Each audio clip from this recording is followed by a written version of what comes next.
You walk into a store, find something you like, and get it. You take it home, wear it a few times, get a few compliments, but after a few washes, it's virtually unwearable. So, you throw it out. That's how Australia ends up discarding 15 tons of textiles every 10 minutes. That's fast fashion. Let's start at the beginning. Affordable, trendy, destructive. The fast fashion industry has taken the world by storm. It refers to clothing that is designed, manufactured, and marketed in high volumes, replicating trendy garments with low quality materials. On the surface, this clothing may seem like the perfect deal. Who wouldn't want affordable, trendy clothing?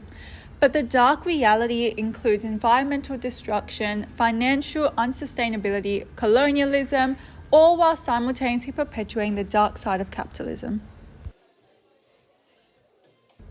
Design. Countless major fashion brands have been accused of stealing designs from smaller businesses, especially those owned by people of colour. With large amounts of income and a quick turnaround period, smaller businesses often don't stand a chance.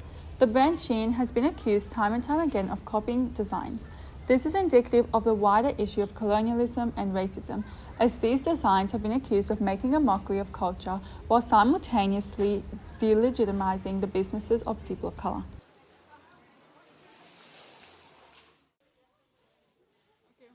Manufacture. The majority of clothing is made in countries with limited to no workers' rights.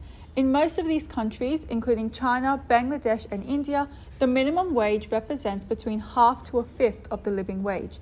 14 to 16-hour work weeks in buildings with no ventilation and unsafe structures has resulted in a plethora of accidents, fires, injuries, and diseases breaking out. On top of that, it can take an average of 10,000 to 20,000 litres of water to cultivate just 1 kilogram of raw cotton. Hence begin the negative environmental impacts of fast fashion.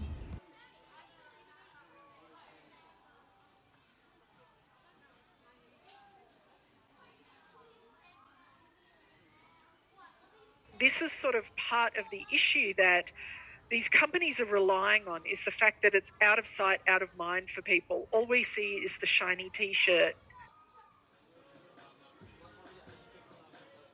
Purchasing. Buying these garments isn't good for us either. While in the short term spending $5 on a shirt may seem cheaper, the material will likely mean the clothing needs to be replaced. Over time, the cost of this replacement will add up, and you may have just been better off spending a little more in the first place for a garment produced ethically and made to last. Disposal. Garments will either get given away or tossed away. The major loophole in thrifting clothing is that oftentimes fast fashion garments are produced with such cheap materials that the only way to get rid of them is to simply throw them out. Australia is the second highest consumer of textiles per person in the world. The average Australian will throw out 23 kilograms of clothing to landfill each year.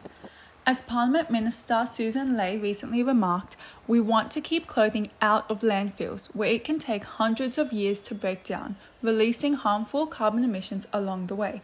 Synthetic fibers like cotton, spandex, and nylon, which are found mixed in with 72% of fast fashion garments, can take up to 200 years to break down. But then there's also the gross pollution caused at every stage of the manufacturing chain, every stage of the retail chain, and every stage at end of life.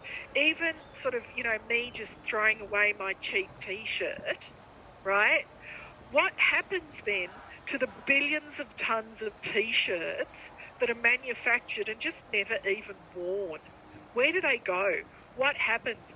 And without the investment in waste management for this end of life, without cutting production and reducing production at beginning of life, these problems are just going to keep cycling.